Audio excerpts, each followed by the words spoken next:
Hello and welcome to the In the Pen podcast, a podcast about relievers, part of the Pitcher List Podcast Network. This is episode 119. My name is Jake Crumpler, and as always, I'm joined by Pitcher List's bullpen expert, Rick Graham. And Rick, I have a theme still. I think we're going to continue the same thing. Last time we discussed favorite kinds of sodas.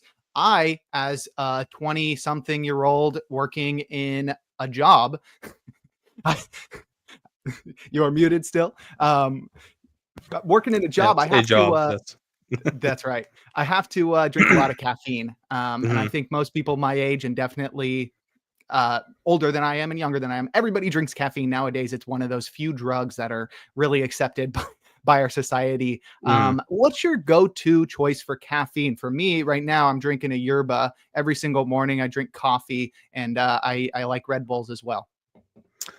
Yeah, I'm mostly a coffee guy. And we talked a little bit about Mountain Dew last week, but that's more of an add-on to coffee. That's not like where I'm really going for my main caffeine fix. But yeah, I'm usually I'll drink coffee and I'll have a cup of coffee in the morning, one in the afternoon typically.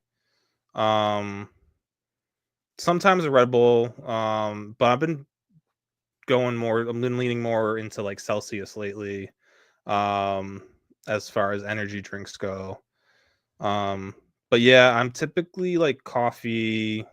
It's funny though, you would think I feel like kind of where you're going with age and whatnot. It's usually, at least in my mind, I had this thought that younger people drink energy drinks and older people are more coffee oriented. But I work with some older, I work with some people in their 50s, 60s who they're always drinking Monsters. They're drinking energy drinks every day. I'm like, all right, okay. I guess it's just as long as you get that caffeine anyway you get it. That's all that matters, right? Yeah, I think it has to do with getting locked into just your usual thing. So it's once you like it. So those people were probably drinking that in their 30s, or I guess if they're 50, they probably were drinking a little later. I don't know how long Monster's been around. Yeah, but I'm sure it has to do with that. Where the vice president of my company drinks 3 rock stars every single day, the same flavor. He buys tons of cases all the time. He's always drinking the same one all the time, and I can't do that. I got to switch it up. I got to switch up, yerba, Red Bull, whatever. But yeah, I can't do the Celsiuses. I really just can't do fake sugar. I know that there's, different ways to weigh that. Would you rather have, I don't know, diabetes from drinking too much sugar, or would you rather have cancer from having all of these terrible chemicals? I don't know which one you'd rather have. Both of them are bad. So yeah, I can't do the fake sugar ones. They don't taste good to me. What kind of coffee are you drinking? Because I do Nespresso if I don't have a Keurig pod, and on the weekends I'll do reusable Keurig pods. I'll put in my own ground coffee.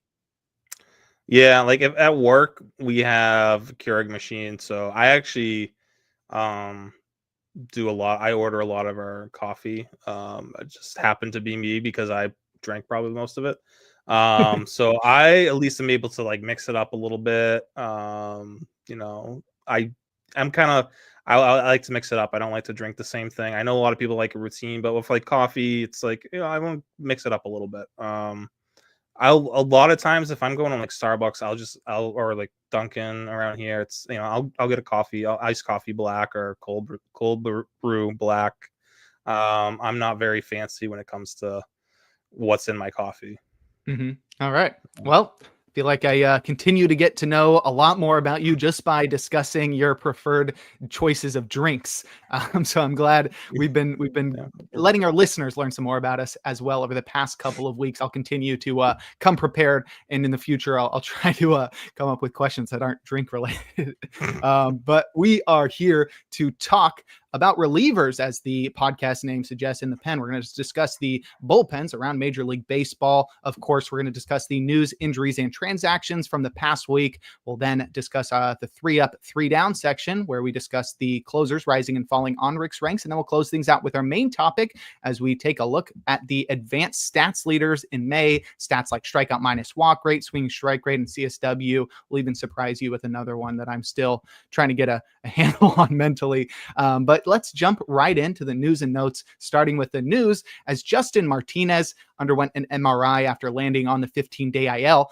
It was good news from the MRI, revealed no structural damage, and that was such good news for the Diamondbacks that they already had him begin a throwing program. Martinez started the throwing program on Tuesday, and the D-backs are hopeful that Martinez will be back in the minimum time in 15 days. I think he's probably got a week left for that. So we could be seeing Martinez sometime next weekend. Yeah, I think that's hopeful, and I don't see any reason to rush him back. Yeah, I mean, as long as he's comfortable and able to throw in the upper 90s again, like that's, I guess he's fine. He's ready to go. But, yeah, good news on the Justin Martinez front, and means Shelby Miller's probably not going to be able to kind of sneak away with this closer role anytime soon. Also, good news on AJ Puck today as well. I don't know if he's still going to be out way longer than Justin Martinez, but it's, he's symptom free now. So, okay. They both should have, or they should both be back at least in, the second half or August, I would say, for Puck probably. So yeah, good news for the Diamondbacks, who have been playing well, and, they'll definitely need those two guys for, any sort of playoff run they're hoping to have.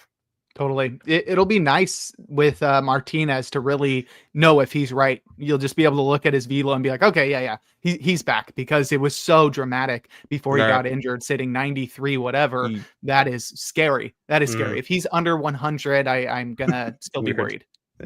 Yeah. I mean, as long as he's at 98 plus going, I mean, 98's even weird for him. Yeah. So like it's like 99 or to 100. Exactly. Yeah. Otherwise, it's like something's wrong. Yeah, exactly. That's Justin Martinez. Our other bit of news involves AJ Minter, who is dealing with a lat tear, and he has decided to undergo season-ending surgery. We talked about the possibility of that last week, and now it has been confirmed. The Mets will be without AJ Minter for the full season. I think they signed him to a 2-year contract, so they get him again next year, if I remember correctly. But I think we're getting confirmation that Reed Garrett and Ryan Stanek are going to be two of the top setup men in New York moving forward. Reed Garrett's been incredible this year again after his incredible first half run last year. He's got a 0.59 ERA and 10 holds to go with a 30% strikeout rate. Yeah, I mean, Garrett's been their second most, I guess, relied upon reliever outside of Edwin Diaz. Yeah, it's a tough break for Minter, who's been battling injuries the last couple of years, and yeah, he does have a player option for $11 million next year, which I imagine he's gonna pick that up. Yeah, so yeah, tough break, because he looked really good to start the year, and like finally, Mets had Brooks Raley for a little while, but like they've never had. I would say Minter's an upgrade over Raley when Minter is healthy and when he's right. So this would have been their best lefty they've had in that bullpen for a while. Yeah, again, we talked about the lefty situation last week, how they also lost Danny Young, who was, I think Danny Young's a pretty underrated lefty in his own right. So they had two talented lefties. They lost both of them, and now Genesis Cabrera sits there as the only lefty. So yeah, they'll get Brooks Raley back at some point since they re-signed him, but again, they're probably going to look outside the organization to fill this hole for Minter. That's right. All right, let's move over to our injuries and discuss Evan Phillips, who was placed on the 15-day IL with forearm discomfort. He missed the first few weeks of the season with a shoulder strain, just returned, and is already back to the IL with a different but arm-related injury. I was really disappointed because I picked him up to stream yesterday in our home league, and of course, just that day they placed him on the IL. I was like, oh wow, just kind of out of nowhere too. Yeah, it was, but especially because Phillips didn't display any sort of downsides when he was on the mound. 5.2 innings pitched, 0 ERA, 27% strikeout rate. It didn't look like anything was wrong.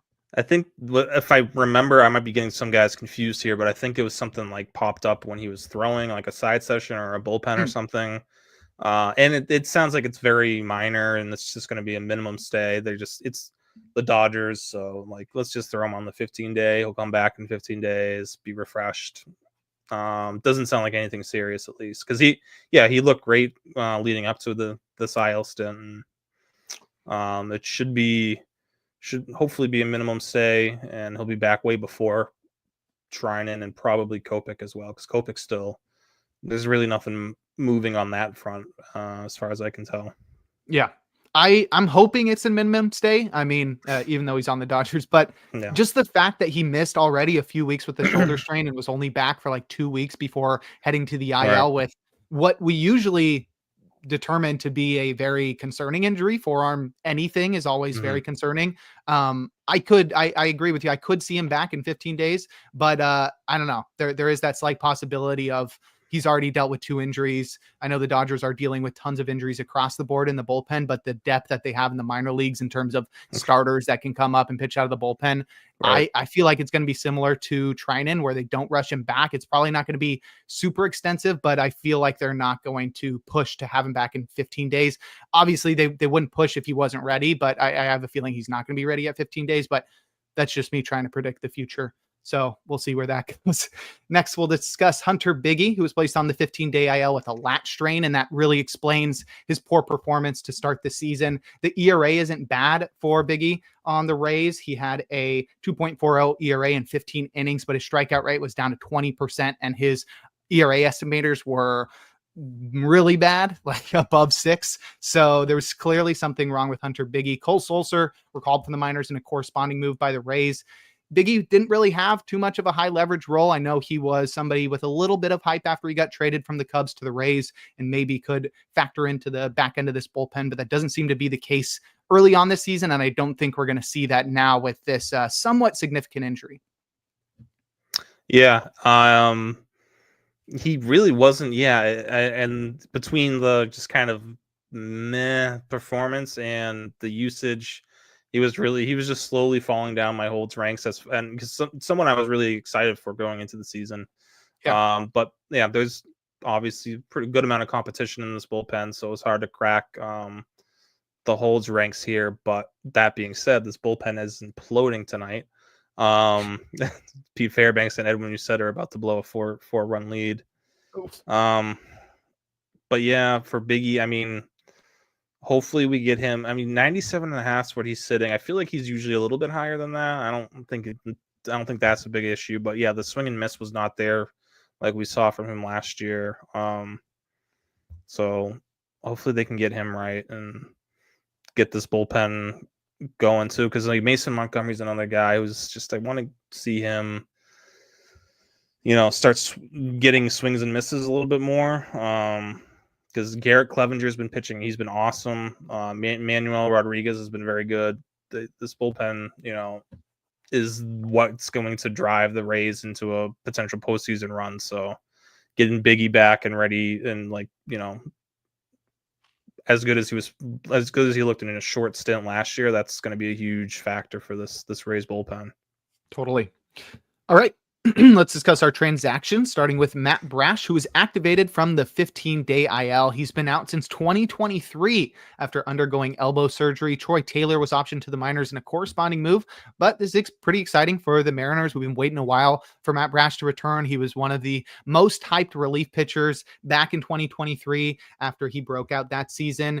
Just incredible stuff. Or I guess he broke out in 2023, but we really saw the first of him in 2022. I'm excited to see him back in this bullpen. I don't think we can expect him to be as elite as he was in 2023, but he clearly has the stuff. I just like to see it all return in full for him to get high leverage opportunities. He's had 2 appearances thus far, no holds, but I expect Matt Brash to be a significant member of the Mariners bullpen moving forward. Yeah, I think it might be a little while though. So do you know what he on this day last year is when he had Tommy John surgery. So it's Whoa. right as of today, it's been 1 full calendar year, which seems like a very, very, very quick return. Mm-hmm. Usually we're looking at closer to 16 months, right? So I think they say 12 to 16. So he's like right on that early as possible timeline. And yeah, we're kind of seeing it. His velos, his fastball's down 3 miles per hour. Yeah. Which, between that and the command's usually also something that takes a little while to stick when you come back from Tommy John surgery, just that long layoff in general. Yeah. So for someone who already doesn't have the best command and really just like lives off his stuff being incredible, I do want to be a little cautious as far as holds leagues go, because we don't know how things are going to play with that velocity being down for. I mean, I don't think that the velocity will probably start trickling up over the season, but I don't, who knows when he's going to be back to his normal self, or if he will be this season. So just a little cautious when it comes to rostering him in holds leagues, but in deeper leagues and dynasty leagues, like, yeah, you probably want to pick him up now. Yep, that's Matt Brash displaying decreased velocity after returning from elbow surgery. He's also walking the world right now. So hopefully Matt Brash can turn things around. We'll now discuss the Pirates, who selected the contract of Tanner Rainey, which it's not super fantasy relevant, but I feel like we always talk about him. He's he's getting an opportunity with the Pirates. He didn't allow a run in his first appearance. Right now, 67% strikeout rate. That probably is one of the best in baseball. But the thing with Tanner Rainey is he's got to display control and he's got to stay on the field. So hopefully he can do that for the Pirates. I think this bullpen is definitely hurting for some consistency. Tanner Rainey is not somebody that you really bank on for consistency, but he is there. He's back in that bullpen. Do you think he could mix into the holds mix in Pittsburgh? Yeah, it at least gives them, I guess, another right-handed option behind Santana and Bednar. With Lawrence is still out, or Lawrence is on the 60-day, and Colin Holderman has not pitched well. I know. I am a long-term excited for Dory Moretta to come back this year. He was someone who I thought looked really good as far as relievers go. But yeah, Rainey, I used to like Rainey when he was throwing 98, 99. He's at 95 in his first outing, which is an improvement over last year. I mean, it's been just like a tumultuous, to say the least, like career path for him so far, where, closer for the Nationals, and then it's really taken him a long time to get back to even just making, like, just getting called up by the Pirates recently. So good to see that he's getting swings and misses, and the velo is at least trending in the right direction.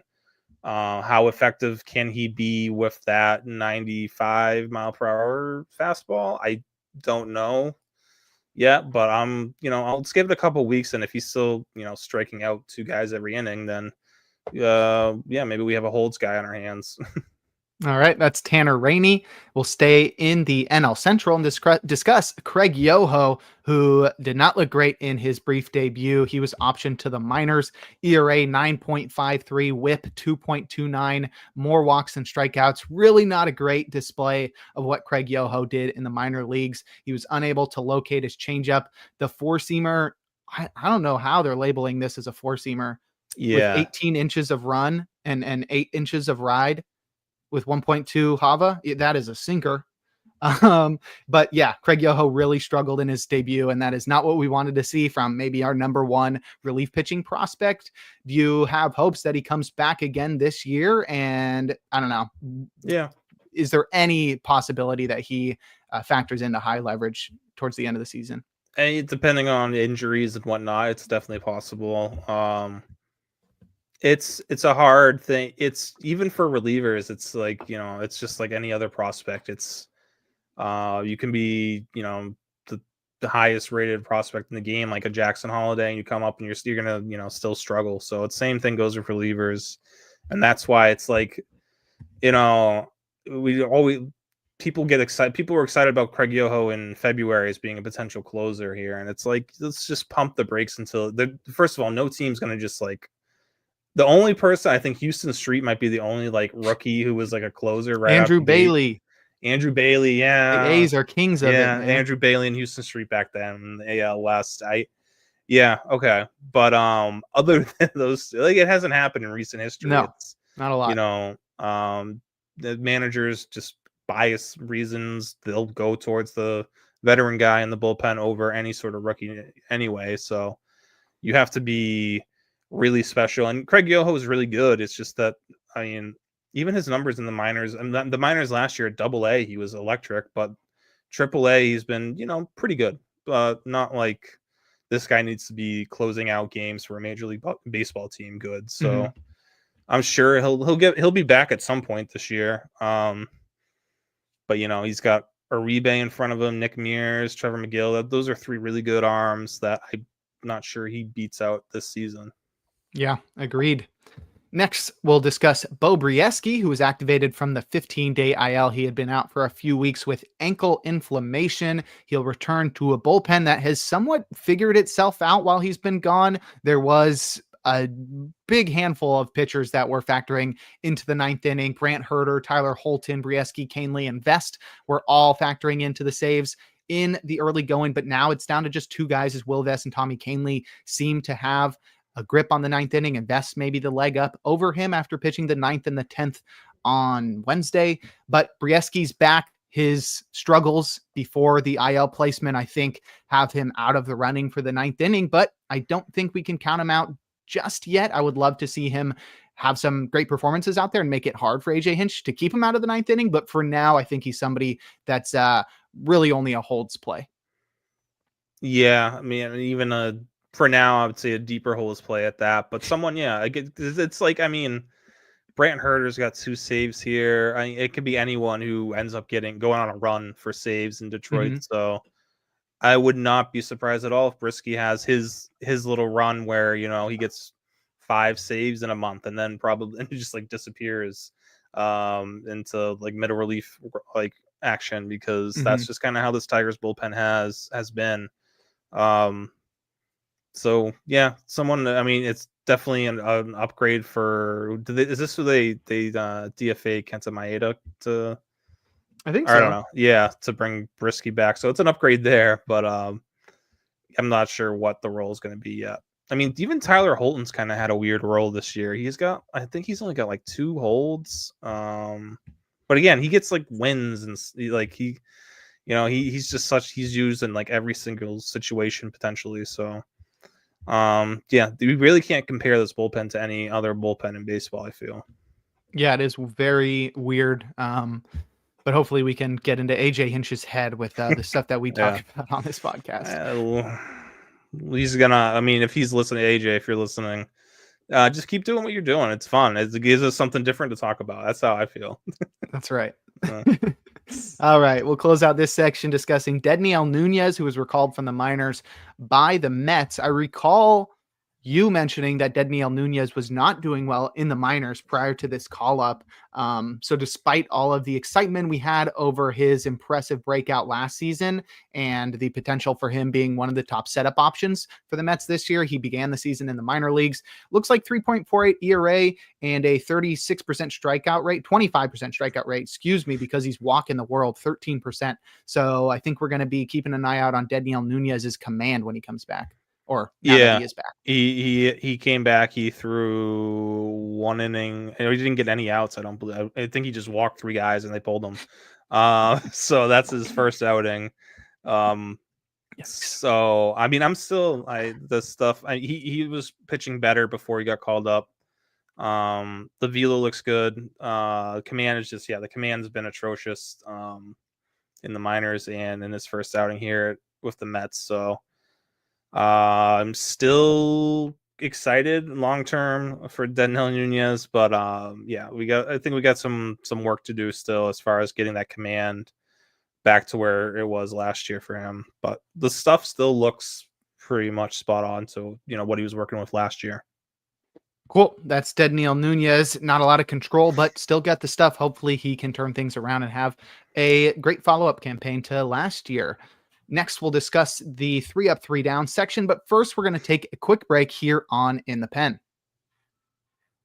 And we're back. Jake Crumpler here with Rick Graham on In the Pen discussing relievers. We're heading into our 3 up, 3 down section where we discuss the closers rising and falling on Rick's closer ranks. So let's start with the good news. Let's start with the risers. And Rick is very excited to just talk about every single closer today. Yeah. So we're gonna tier this out a little bit. We'll start with our first grouping of risers, as tier 2 has a few risers. Robert Suarez continues to climb the ranks as he is leading baseball in saves right now, thanks to that changeup being reincorporated into his arsenal.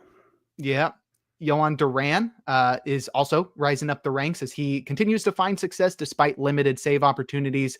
And Emmanuel Clase has sort of solidified himself after a rough couple of weeks. Yeah, I mean Duran it's frustrating the save opportunities. I get it, but his stuff looks like peak prime Duran right now. So hopefully the Twins are able to find a way to go on a little bit of a run here and give him some more save chances because again, there was probably a sell or a buy low window at probably his closed or his closing. But yeah, I'm pretty optimistic in Duran being at least a steady top 10 closer this year. I don't know if he can make that like Andres Munoz jump into tier 1. But we'll see. I mean, this stuff's playing really well right now, and yeah, Clase looks a lot better recently.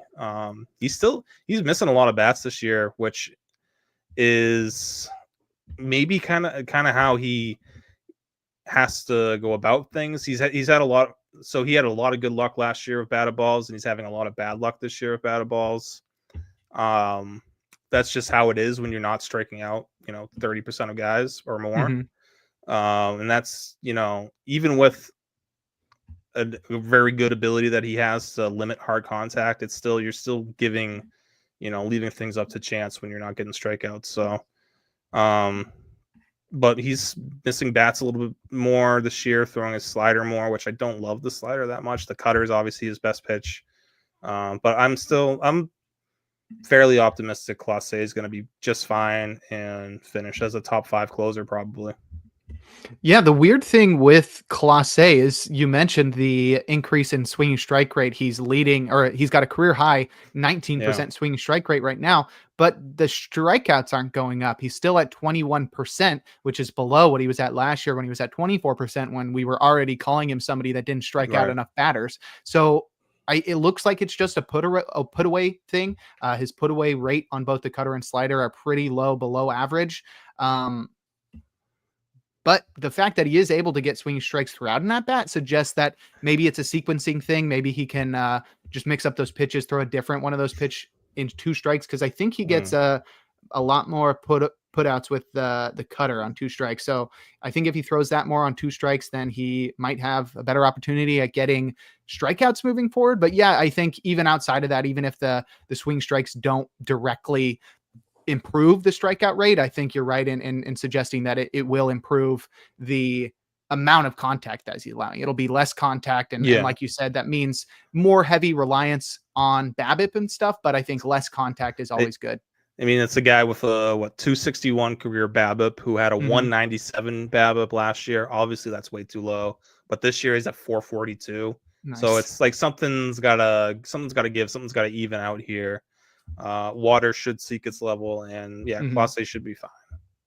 All right, let's move into our next grouping of risers. We'll discuss the first half of tier 3 as TREVOR, McGill, Ryan Helsley, and RAISEL IGLESIAS are all looking much better over the past week, and they are thus rising the ranks. Who do you like the most? Who is catching your eye the most at this moment? I think I still have high hopes for McGill. I think that's the one. I put Iglesias, who just blew a save today, blew a save about 5 minutes ago.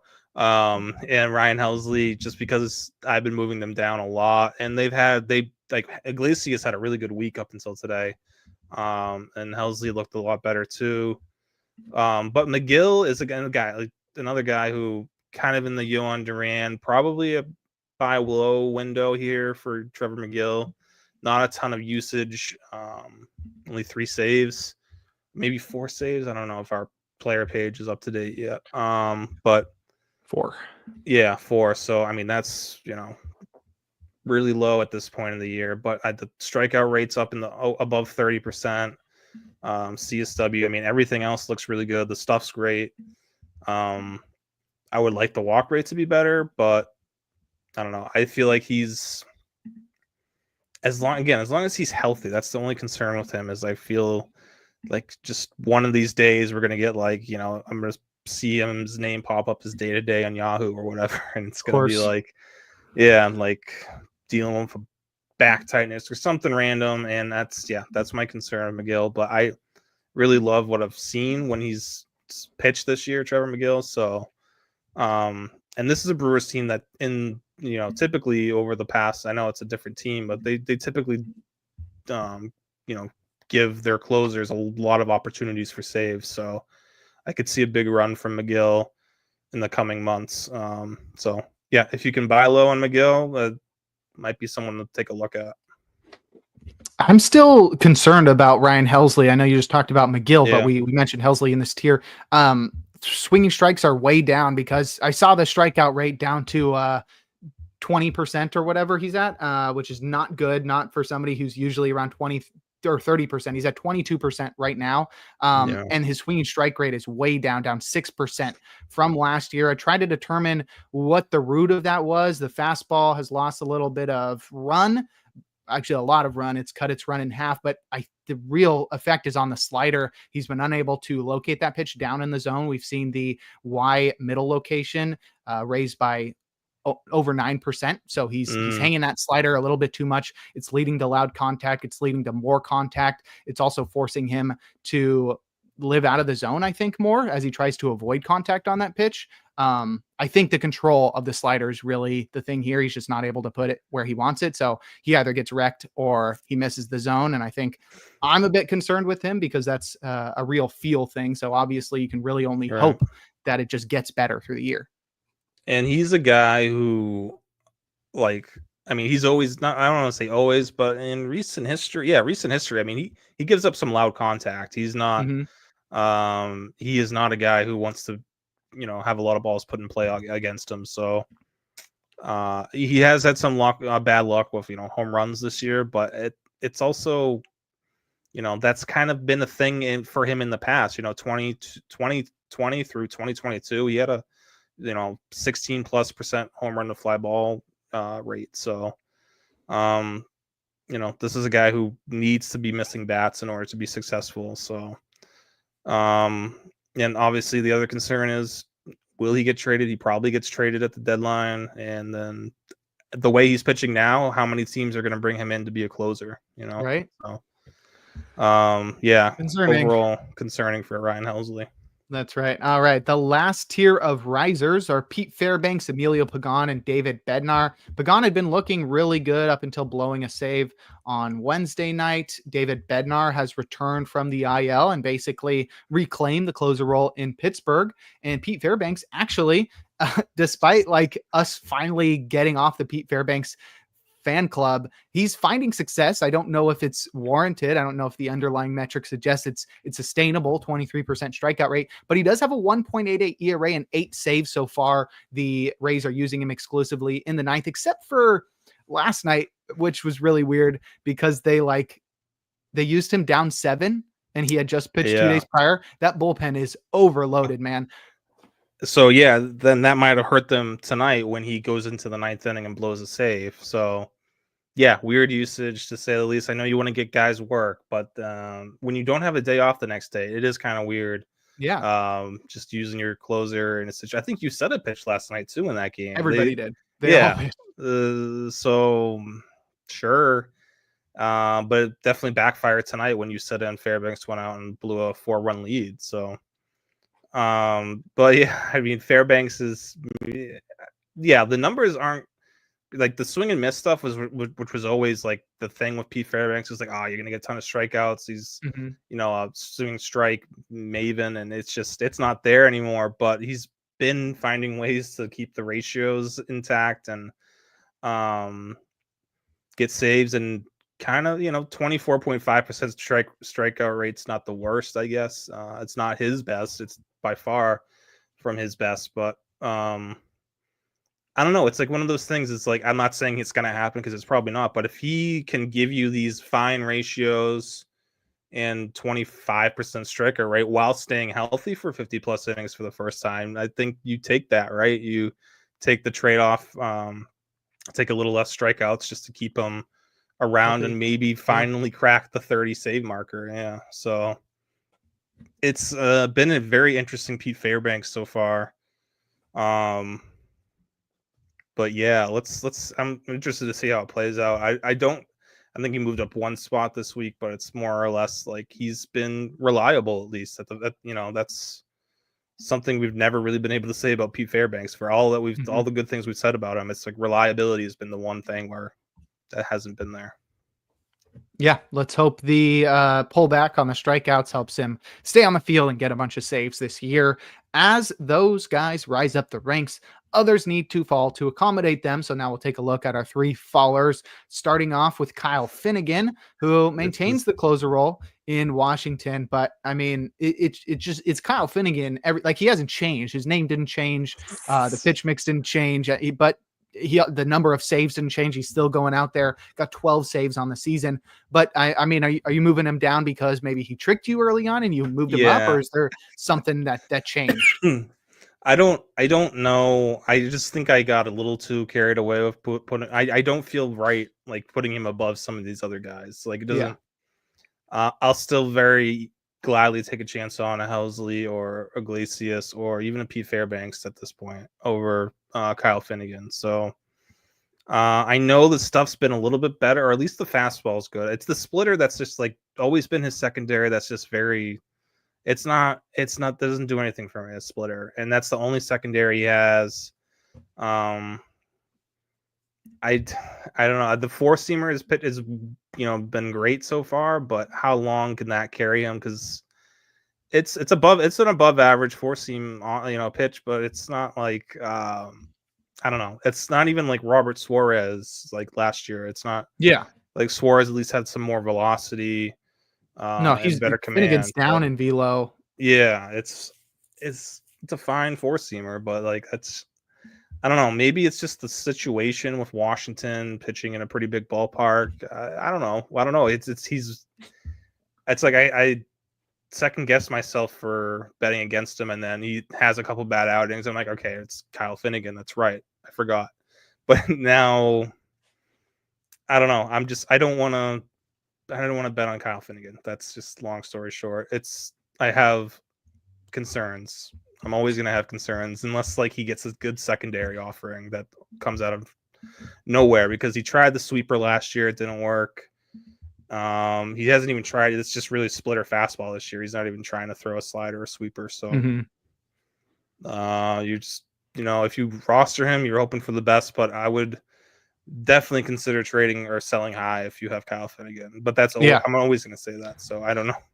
I mean, now's a great time. I mean, he's still looking good. He's got a lot of saves. I mean, I don't have any reason to believe he's not going to get a lot of saves again as long as he maintains the role. But like, the ratios and the strikeouts are not going to be helpful, and there's no guarantee he maintains the role, let alone stays on the Nationals. He could just get traded at the deadline. It didn't work last year. Nobody wanted him last year. No one wanted him last year or this offseason because I don't know. So I feel like in that regard, at least I'm not like totally crazy, because I mean, only the Nationals are. He's got 11 saves and a 2.63 ERA. But like, I don't believe in the long-term outlook here, like pretty much everyone else does.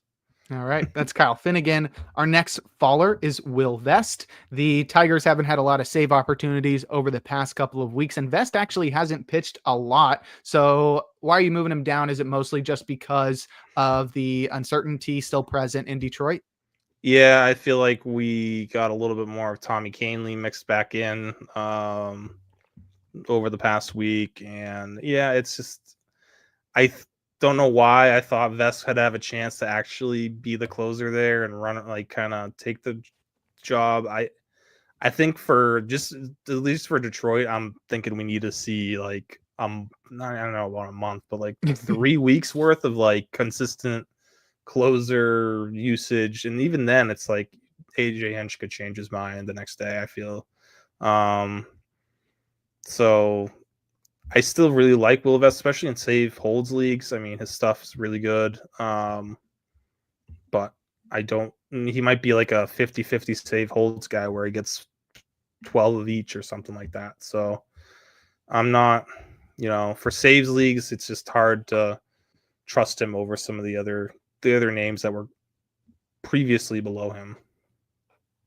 All right, that's Will Vest. Our last faller is Ryan Pressly. This one's pretty self-explanatory. He absolutely blew up on Tuesday, imploded. I think he allowed like 10 earned runs, 8 earned runs or something. I think it was 9 runs, 8 earned, something ridiculous like that. In our Something fantasy league, funny, it was like something goofy. minus 26 points or something crazy. Somebody Uh, dropped him immediately.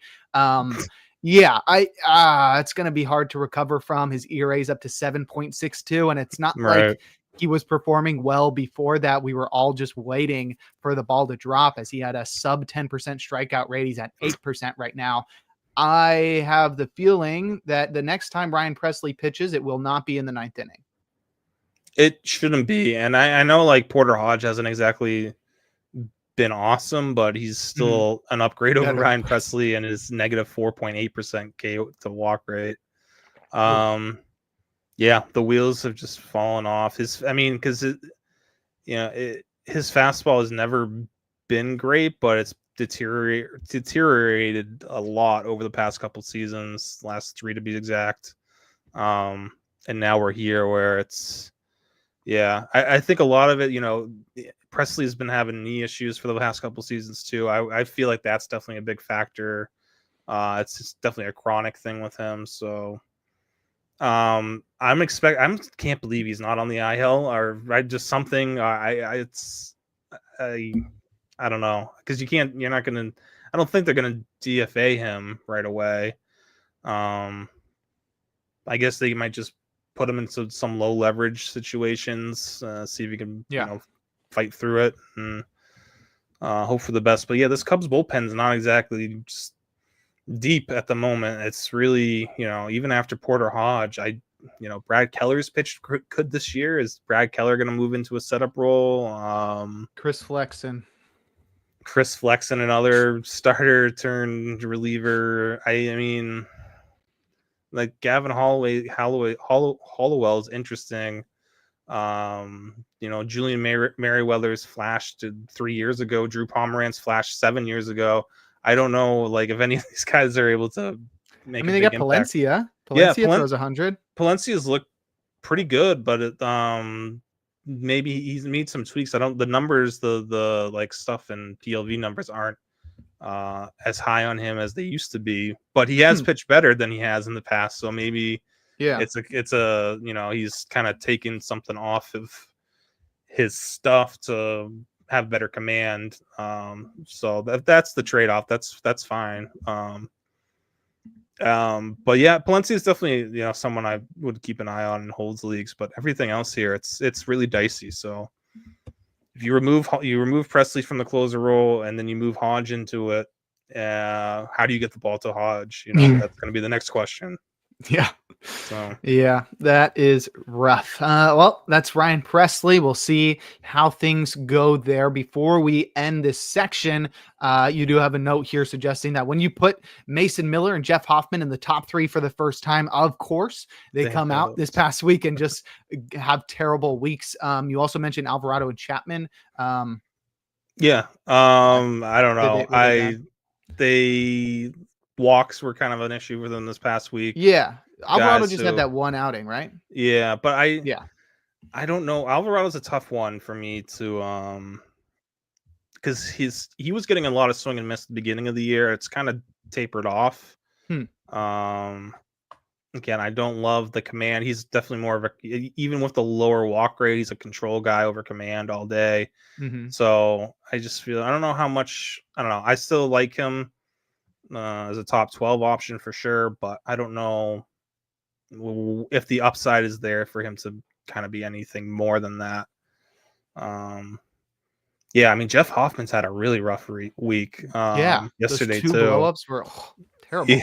Yeah, and all of a sudden his ERA is in the 4s. So it's like, wow. Yeah, this is still very early. It's only May 8th, so as quickly as we want to move off guys or move guys up the list, this one bad outing, like Ryan Pressly had an ERA of like 2.1 before that outing, as bad as he even looked before.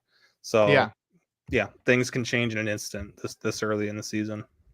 All right, well, that will wrap up our 3 up, 3 down section. I would recap, but we talked about, like, I don't know, every closer. So to recap, we talked about every closer.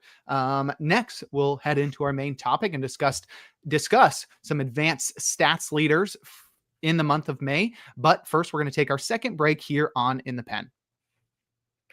And we're back. Jake Crumpler here with Rick Graham on In the Pen discussing relievers. We're heading into our main topic to discuss advanced stats leaders as we enter the month of May. We're going to start off by looking at maybe the best pitching stat, one of the most rudimentary, but definitely one of the best at predicting future performance, and that's strikeout minus walk percentage. Let's just start off. First name, Ryan Zephyr-John, 39.6% strikeout minus walk rate, leading baseball by a good 3.2% over some dude named Mason Miller. Ryan Zephyr-John looking incredible for the Angels. And it's such like an unknown name that you really wouldn't have expected this, especially for somebody that I think he was a starter when he was first drafted. Oh, he was in the return for Luis Garcia. Yeah, I'm sure you love to talk about this guy. He was one of 5 guys that the Angels got, or whatever, 4 guys that the Angels got for Luis Garcia, who was terrible with the Red Sox down the stretch. Yeah, it was a dumb trade. Yeah, Zephyr-John, I mean, he's throws upper 90s, has a little cutter he mixes into and a curveball. I mean, he's got a 3-pitch mix to get lefties and righties out. Even with Ben Joyce there as a potential long-term closer, I wonder if Zephyr-John might have a leg up on him, just the fact that he can stay healthy. He's more consistent, obviously, and he gets a lot more swing and miss, as we can see here with the strikeout minus walk rate. So, yeah. As much as we love Ben Joyce because he throws 106, I mean, Zephyr-John might be the long-term closer answer in LA. He throws 98 too, so it's not like he's some soft tossing lefty or anything. He's legit.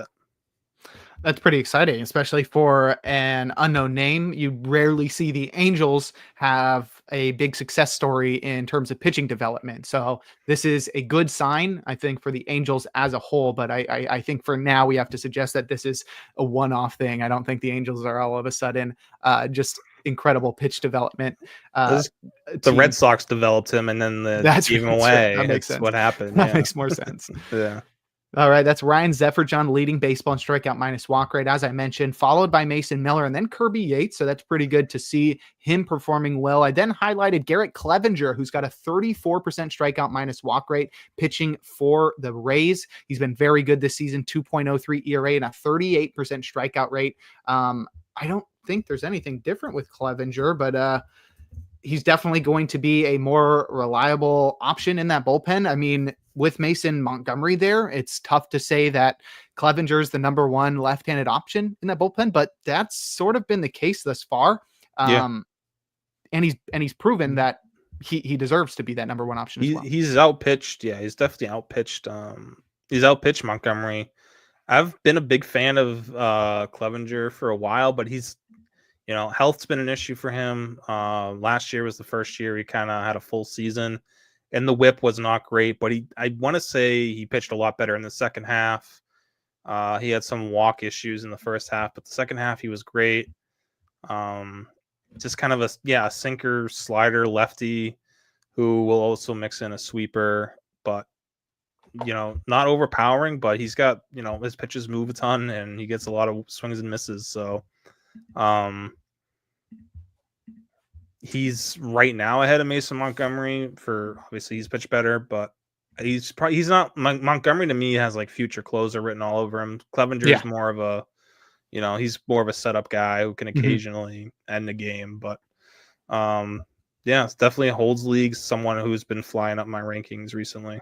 It's really crazy how much he's reduced his walk rate. This is a guy who is career 11% walk rate. He's down to 4% this year. And it looks to be a result of him shifting from a 4-seamer to a sinker. Last year, 26% 4-seamer, 9% sinker. This year, 10% 4-seamer, 38% sinker. And he throws that pitch for strikes much more often than he does the 4-seamer. He's also upped his slider usage, which I think is helping with the swinging strike rate and thus improving his strikeout rate. So you have best of both worlds there, incorporating a fastball that gets more strikes, incorporating a breaker that gets more whiffs. You got the number 4 guy in strikeout minus walk rate, and Garrett Clevenger. Jeff Hoffman's next, so that's a good sign after his rough week. Then he's followed by Randy Rodriguez, who's at 30.6% reliever for the Giants. Randy Rodriguez had an underrated, sort of under the radar breakout last year in his rookie season for the Giants, pitching out of the bullpen, and he's been incredible to start this year.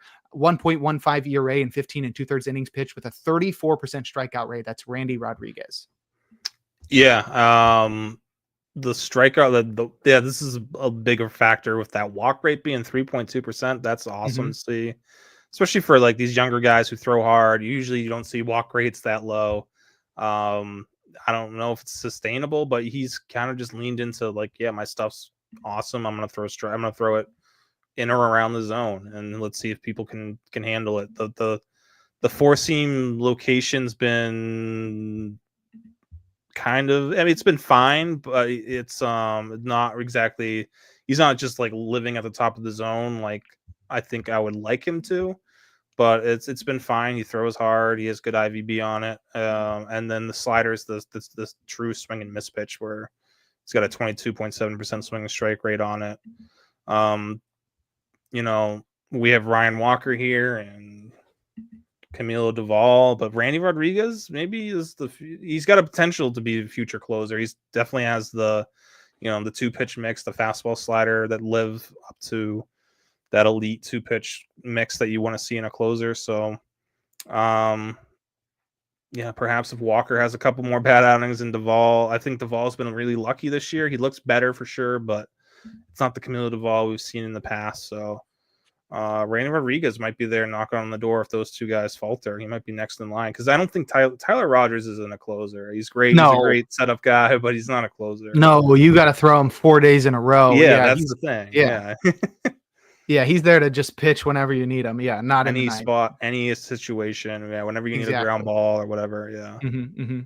Yeah, Randy Rodriguez, very interesting. The slider seems to have a lot less movement this year, both vertically and horizontally, which has somehow allowed him to, I mean, I guess that makes sense, allowed him to throw it for more strikes, which is increasing the swinging strike rate because we're just getting a ton more O-swing on the pitch. So he's not throwing it in the zone more often, but batters are chasing. I don't know if it's the more similar movement profile to the fastball with the less movement, but it seems sort of counterintuitive. It makes more sense for throwing strikes, which is what's happening. But I'm unsure if that swinging strike rate is sustainable, as it's very heavily reliant on O-swing. So we'll see how that goes for Randy Rodriguez. We'll keep moving down the list. Jeremiah Estrada, Griffin Jacks, Fernando Cruz, all pitching very well this season. And then we got Steven Okert, 29.7% strikeout minus walk rate. He is one of the top relievers for the Astros at the moment, as their bullpen is sort of aching for any sort of reliable pitcher. But Steven Okert, 1.50 ERA in 18 innings with a 33% strikeout rate. He's had glimpses in the past of looking like a dominant reliever, and maybe that's what we're seeing now, just a glimpse without the noise of all his underperformance outside of that. But it's looking incredible from Steven Okert. Seventh best swinging strike rate in baseball, 19%. Yeah. And he's a guy who has probably he's someone who's been up there in swinging strike rate in the past as well, but the other things didn't really come with it. Like the walk rate was usually high. I mean, he's usually around a 10-11% walk rate. So to be at 3.1, similar to Clevenger, that's kind of why we see, those two guys on this list. The walk rates come down a lot. But yeah, that slider's always been a huge swing and miss pitch. So, 23.6% swing and strike rate for him on it this year. It's always been a good offering. Hopefully he's able to keep up that walk rate. And yeah, I think this is sustainable. This stuff we've seen from him, that's, everything grades out well. Yeah, it looks like he's completely changed his fastball. The velocity remains the same. It's actually fallen a little bit, but he's improved his IVB by a couple of inches, and he's throwing the pitch way more often. Last year, he was a guy who threw his fastball just 24% of the time. This year, he's up to 49% of the time, so that's more than doubled the usage on the heater, and somehow that's allowed the swinging strike rate on that pitch to go from 3% all the way up to 15%, just like incredible. It's completely different. I mean, the velocity doesn't look much better, but the shape on the pitch is much improved. He's locating it at the top of the zone, and it's working out well for Steven Okert. As we move down the list, we've got a bunch of guys that we know are good. Alex Vesia, Josh Hader, AJ Puck, RIP, RAISEL, IGLESIAS, Mark Leiter Jr. That's a pretty interesting one. Danny Coulomb and Paul Sewald as well. Those 3 in a row are pretty interesting. Louis Varland, though, at 26.4% strikeout minus walk rate. He's been a revelation for the Twins. I mean, we really hoped that he would be pitching out of the bullpen last year. They didn't really give him that opportunity. He pitched a lot in the minors, dealt with injuries, but now Louis Varland, with the name change, full-time bullpen guy, and he is dominating with a 32% strikeout rate to start the season. Yeah, it's just great seeing him out of the bullpen throwing 98 plus. His fastball is really electric out of the bullpen. But the curveball's the big swing and miss pitch for him, 22% swing and strike rate. That's really where, he doesn't need to lean into 4 pitches as a starter. He could just he's relied on his fastball, curveball for the most part. Changeups mixed in 9%, slider 8%, sinker 8%. So it's really that 4-seam curveball for Varland, which that's just 2 best offerings, and that's where we're seeing this increased strikeout rate from him. As far as Griffin Jackson's worked his way back into that top setup role, but Varland should remain as like a 7th, 6th inning guy at worst for them. So he's been pitching better than Brock Stewart, Justin Topa, Cole Sands. Yeah. So I feel like, they have a really good back 3 with Duran, Jackson, Varland, and then, Coulomb if you need a lefty. So yeah, Twins bullpen looks pretty good. Yeah, I'd love for Varland to pull back on that fastball a little bit. I know he throws 98, but the shape on it is not great. And you mentioned that the off-speed pitches are really his best pitches. That curveball and slider and changeup all have really great swing strike rates. Maybe not the changeup, mostly the slider and the curveball. But I think if he got the 4-seamer down to like 30% and threw more sliders and curveballs, I think he could really, really dominate. But, I'm not going to complain with how well Louis Varland's been pitching this year. But I think that's going to be the last guy we discuss on strikeout minus walk rate. We'll now move over to Z minus O percentage. And Rick had to give me a little lesson on this one. Not that I didn't really know what it was. Z contact minus O swing. Go ahead. Yeah, I just kind of made it up a couple years ago for my own usage, and I wrote about it a little bit in October when I had the top 50 closers going into next season or into this season. It's really just it's kind of a way to look at stuff without looking at like a stuff number.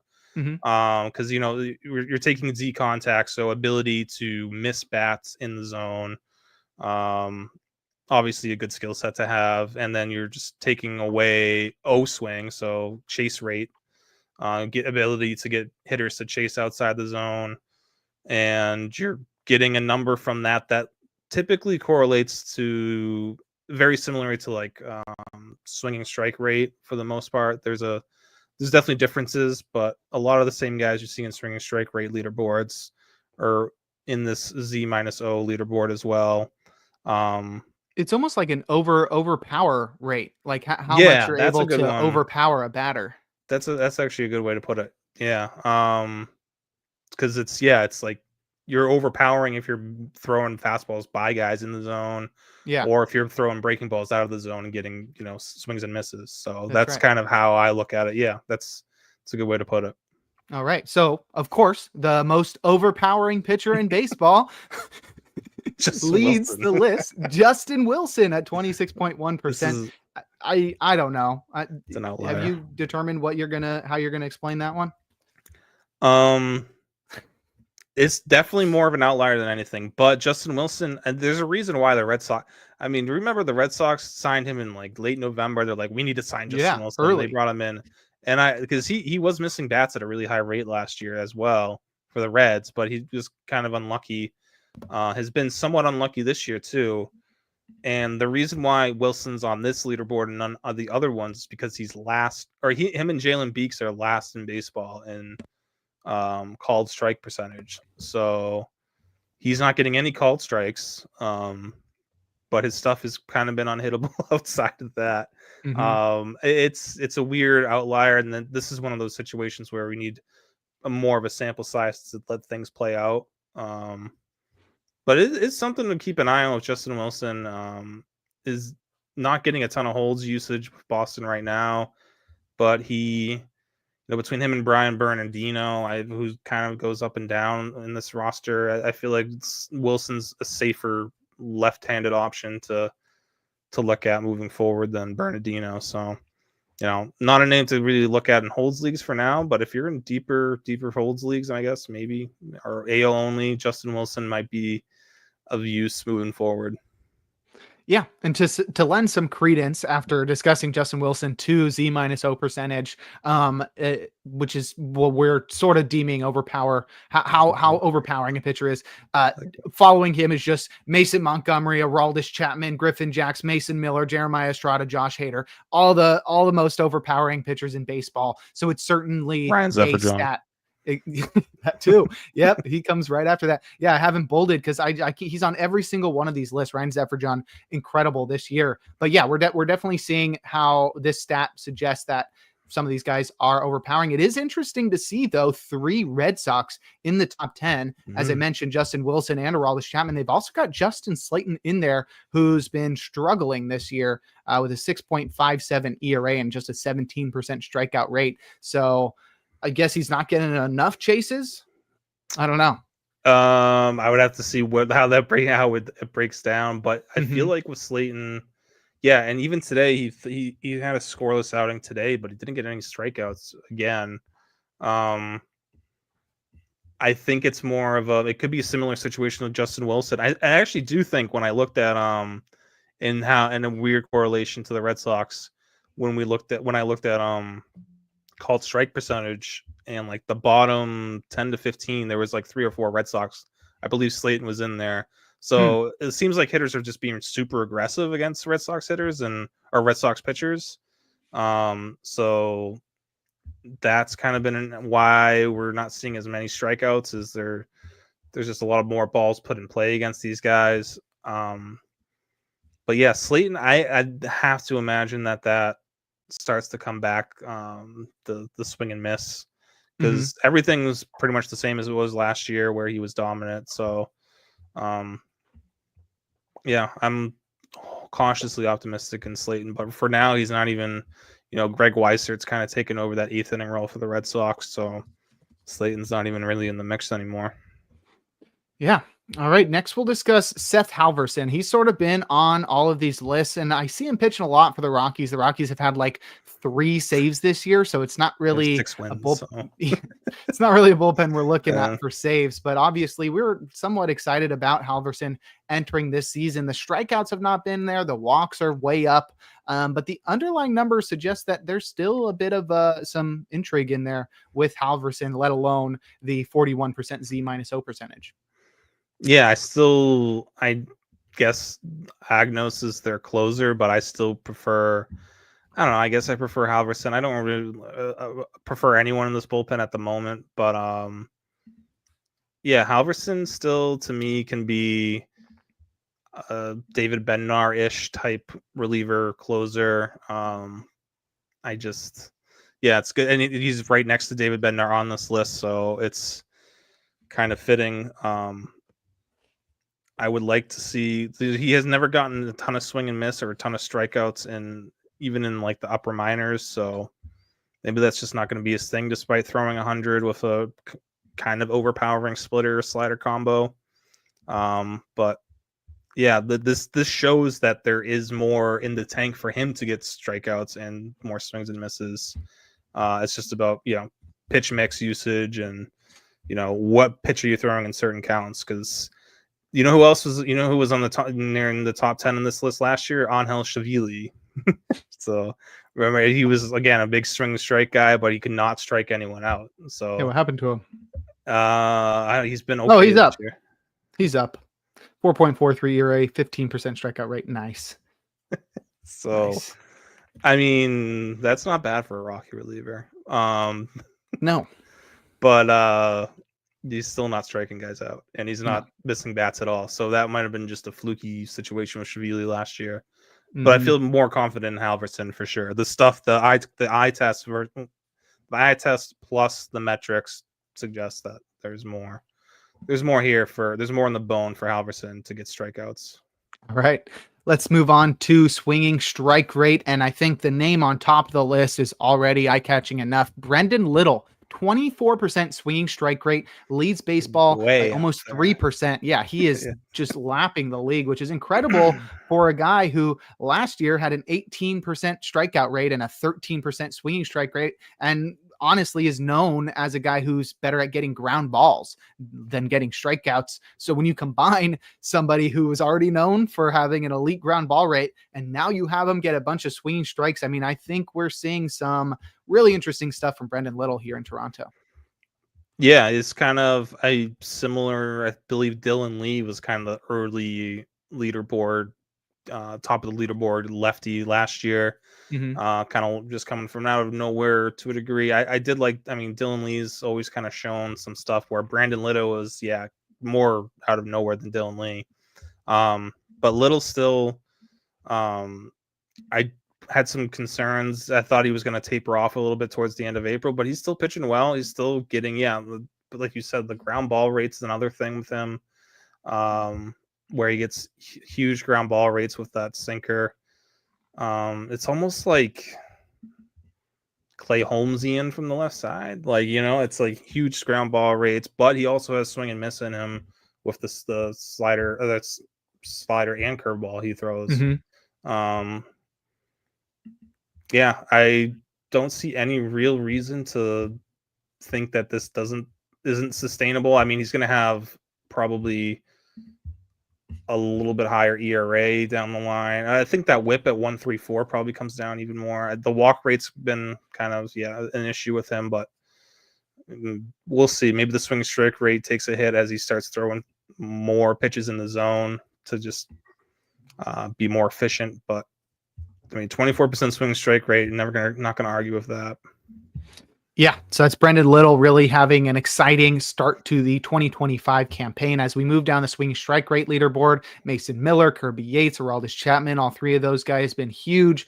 Swing and miss. Ryan Zephyr-John following them. He's had an incredible season, 19% on the swinging strike rate. We see Griffin Jacks, Fernando Cruz, Mason Montgomery, and then Hunter Gaddis. We talked about Hunter Gaddis a little bit last week. He's been pretty exciting. If I remember correctly, it was the reduction of the fastball and the increase on the slider that has allowed him to get more strikeouts, because he was a guy who had a big increase in his fastball velocity after moving from the rotation to the bullpen, but that has now come back to the earth, returned to the median this year, and that's forced him to now turn away from that fastball because it's not as dominant. And the slider, though, is a very dominant swing strike pitch, allowing Gaddis to sport a 38% strikeout rate on the year. Yeah, we talked about last week with the pitch mix changes. Definitely benefits from throwing that breaking ball more because the fastball is middling at best. But yeah, seeing him wedged between Mason Montgomery and Josh Hader is pretty impressive, because that was my concern. That's why I had him lower on my holds rankings coming into the season. I'm like, this guy doesn't get a ton of swing and miss. Like, Cade Smith's the big strikeout guy here. Clase does his thing, but Gaddis, I had concerns about. But yeah, he changed his mix this year, and now he's looking like a bona fide, legit elite setup option potentially for the Guardians. All right. I think I got two more guys I want to discuss on the swing strike rate leaderboard. First one really caught my eye because I was like, whoa, that guy doesn't do that. Wandy Peralta's got a 16% swinging strike rate. Yeah, I pulled up. That's out of nowhere. On Pitcher List, we got 17.6%, 18% swinging strike rate, 19% strikeout rate. That is crazy. Yeah, I mean, Wandy Peralta is a very, very much a pitch to contact guy. So to see him finding this many whiffs is incredible. Like last year, he was at 9% swinging strike rate, so he's nearly doubled it this year. I don't think that's sustainable.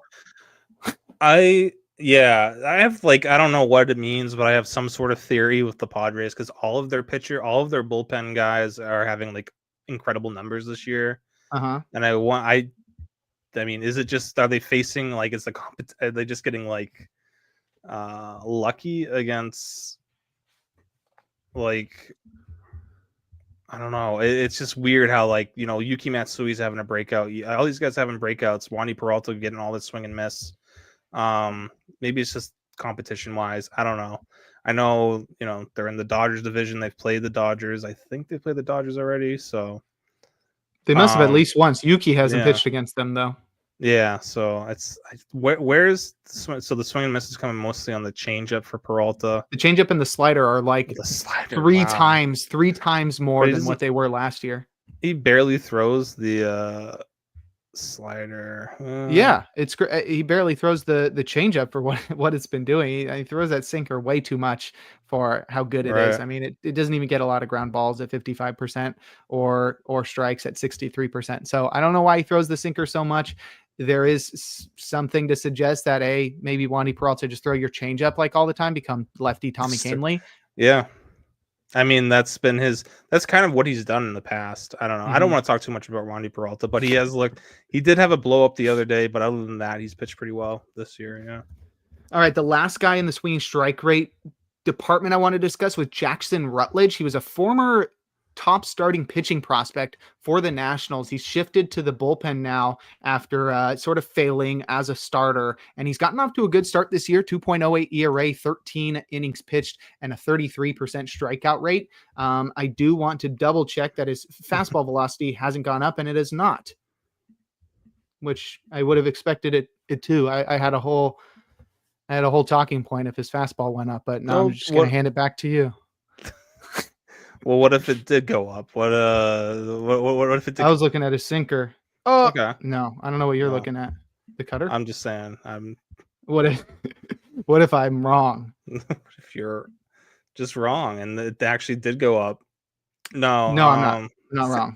I don't know what's going on, but Jackson Rutledge is finding success and he's getting a lot of swinging strikes. 90th percentile.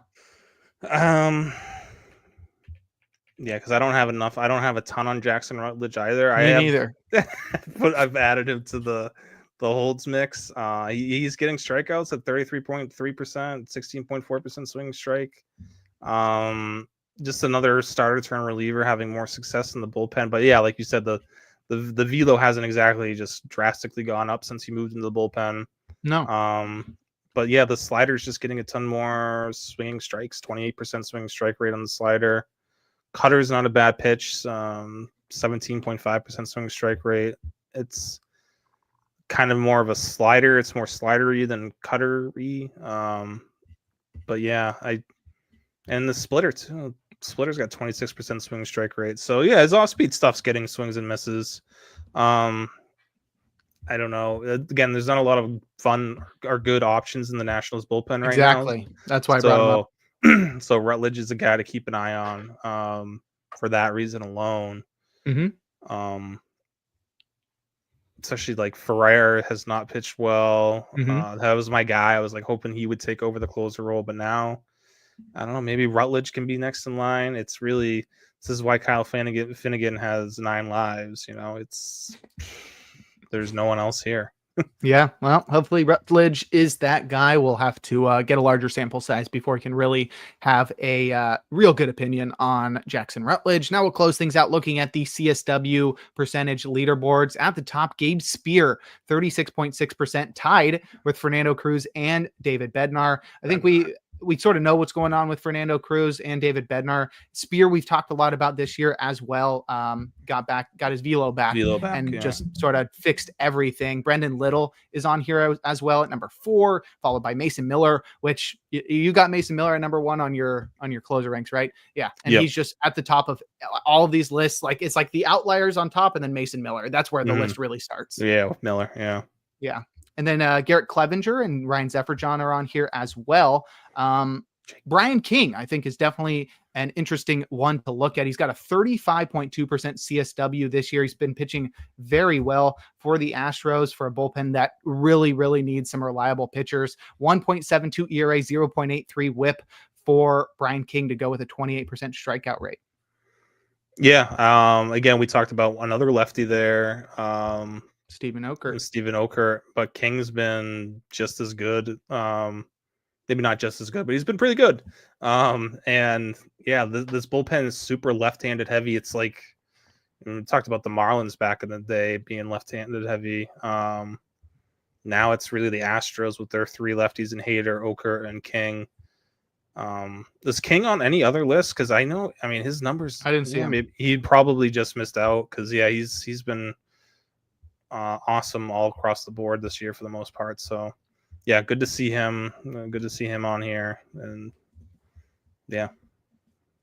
Okay, well, the last guy I'd like to discuss before I give you a chance to throw one name in the ring is Mason Fluharty, and I've been seeing his name all over the place because I see it and I'm like, that's not Jack Flaherty. And I'm right about that one.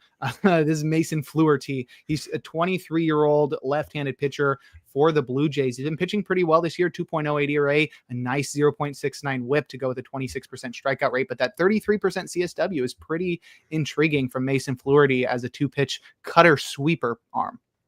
Yeah, I added him on here to or I kind of pushed the list down just to add him on here because it's it's another interesting name to keep an eye on for, especially dynasty leagues. He's 23.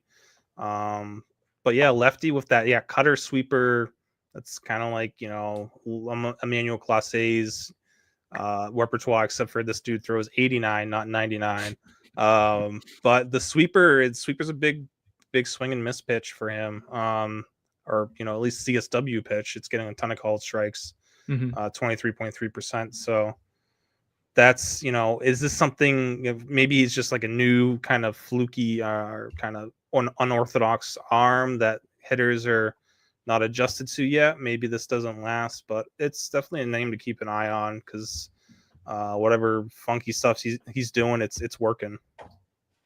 Yep, that's Mason Fluharty. Is there any other pitcher on all of these lists that you would like to discuss before we close things out? Putting me on the spot. Let me see. Well, you can say no. That is an option. This was a yes or no question. No. Yeah, I think okay. we covered so many arms today. We covered everyone except for the random Rockies relievers. We just were like, no, we're not going to talk about them. Yep. Yeah, I think Justin Wilson also makes it onto the swinging strike rate. So yeah, that there is a little overlap between Z-0 and swinging strike rate. So yeah, that's the only time Justin Wilson makes it outside of that. So okay, interesting. Right. Yeah, I don't know. All right, well, that'll do it for episode 119 of the In the Pen podcast. Rick, why don't you go ahead and plug your social media and anything else you're working on? Yeah, you can find me on social media, Twitter, Blue Sky at I am Rick Graham.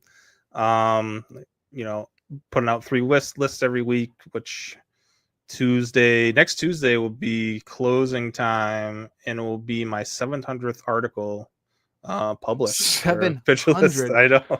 Wow. I was looking at that today. 700 next Tuesday, and then Thursday will be the hold up, and Friday is save plus holds plus a bullpen depth chart. So yeah, that's all I got going on. All right. You can follow me on Twitter at Jake Crumpler. You can follow the pod at In the Pen Pod. You can find all of my work at crumplerbaseball.com. It hasn't been updated in forever, but still got all the links to all my work there. You can catch me on the First Pitch podcast live Sunday through Wednesday night, or recorded Monday through Thursday. And then you can catch us here on In the Pen next week. We'll talk to you all then.